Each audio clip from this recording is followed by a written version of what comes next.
Basketball. A sport consists of two teams of 5 players that play on a rectangular court. One of the world's most viewed sport. A team can score a field goal by shooting the ball through the basket during regular play. Objective of the game. To shoot a ball through a hoop 18 inches in diameter and 10 feet high, mounted to a blackboard at each end. History.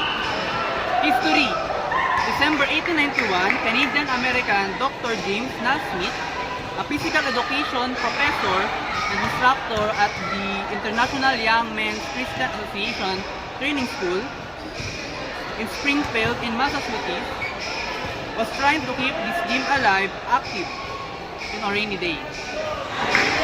Basketball was originally played with the soccer ball. The first ball made specifically for basketball were brown, and it was only in the late 1950s that Tony Hinkle, searching for a ball that would be more visible to players and spectators alike, introduced the orange ball that is now in common use.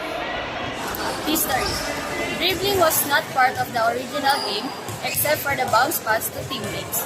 Passing the ball was the primary means of ball movement. Dribbling was eventually introduced but limited by the asymmetric shape of early balls. For another history, influenced by the children's game named Duck on the Rock. The first official game was played in the YMCA Gymnasium in Albany, New York on January 20, 1892.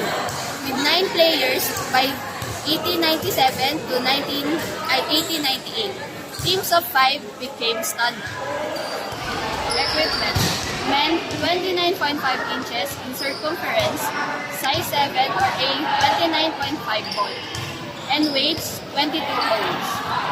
For women, 28.5 inches in circumference, size 6 or a 285 ball, with a weight of 20 pounds.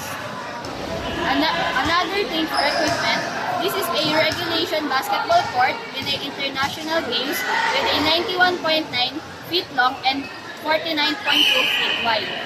In the NBA court is 94 feet by 50 feet.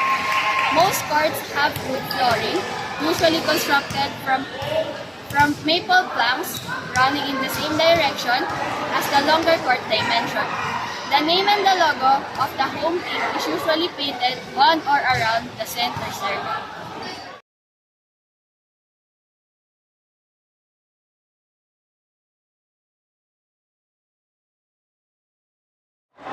Equipment. The basket is a steel rim 18 inches diameter with an attached net affixed to it a backboard that measures 6 feet by 3.5 feet, and one basket is at each end of the court. The white outlined box on the background is 18 inches and 2 feet wide. Equipment. At almost all levels of competition, the top of the rim is exactly 10 feet above the court and 4 feet inside the baseline. While the variation is possible in the dimensions of the court and backboard, it is considered important for the basket to be of the correct height. A rim that is off by just a few inches can have an adverse effect on shooting.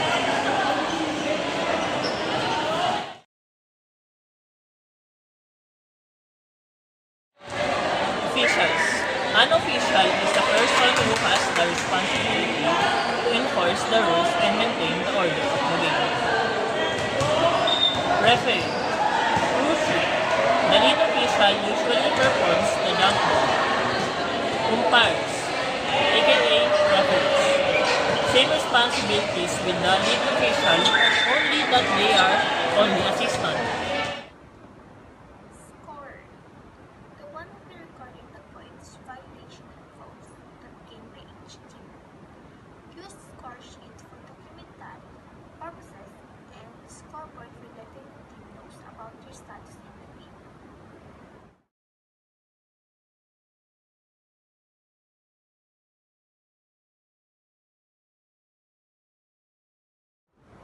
Letter C. Timekeeper. The responsible for monitoring the time of the team. Basic skill: positioning, shooting, bounding, passing, dribbling, and blocking. Position: although the rules do not specify any position, whatever they have evolved as part of basketball. During the first 5 decades of basketball evolution, one guard, two forwards, and two centers, or two guards, two forwards, and one center were used. Basic skills. Positioning. Since 1980s, more specific performance have evolved, namely point guard, usually the fastest player on the team, organizes the team's offense by confronting the ball and making sure that it gets to the right player at the right time. Shooting guard creates a high volume on stance offense, mainly long range, and guards the opponent's best perimeter player on defense. Small forward, often primarily responsible for scoring plays via cuts to the basket and dribble penetration. On offense, 6 rebounds and steals, but sometimes more accurate. Forward plays defensively offend with their back to the basket on defense, plays under the basket in a zone defense or against the opposing forward in a man-to-the-blue race. Center uses height and size to score on offense to protect the basket closely on defense or to rebound. Shooting. The act of attempting to score points by throwing the ball through the basket methods varying with players in situations. A player faces the basket with one foot facing the basket. A player will reset the ball on the fingertips, the dominant hand, the shooting hand slightly above the head, with the other hand supporting the side of the ball. Shooting. The ball is usually shot by jumping, though not always, and extending the shooting arm. The shooting arm, fully extended with the wrist fully bent, is held stationary for a moment following the release of the ball, known as follow-through. Player may shoot directly into the basketball or may use the backboard to redirect the ball into the basket. 3 types of jumping: jump shot, layup, slam dunk.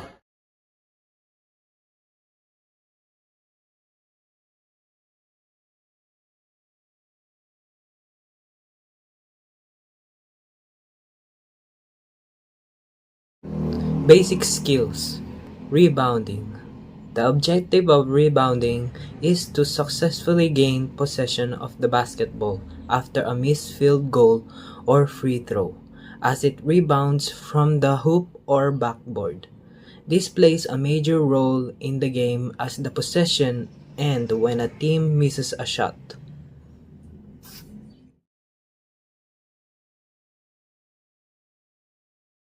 Offensive rebounds, in which the back is covered by the offensive side and does not change possession. Defensive rebound, in which the defending team gains possession of the loose ball. Basic skills. B. Passing, a method of moving the ball between players.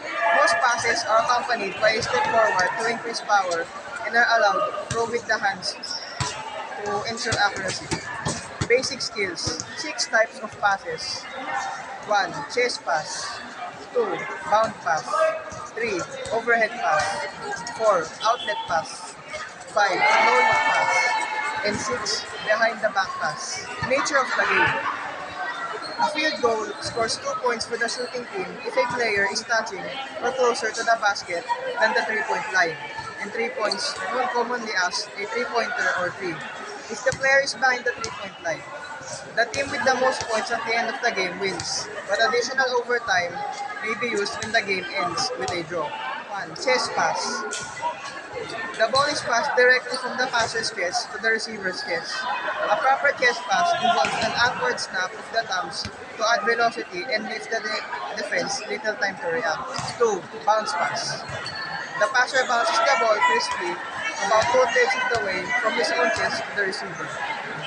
The ball strikes the court and bounces up towards the receiver.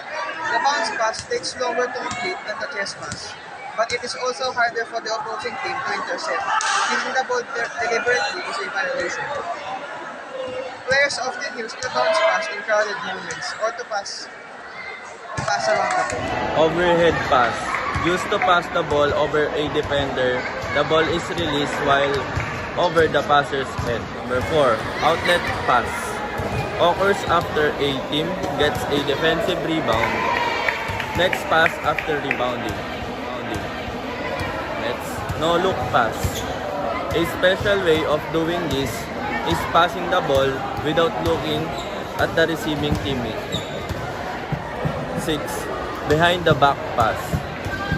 Advanced style of passing the ball involves throwing the ball behind the passers back to a teammate. Basic skills. Dribbling.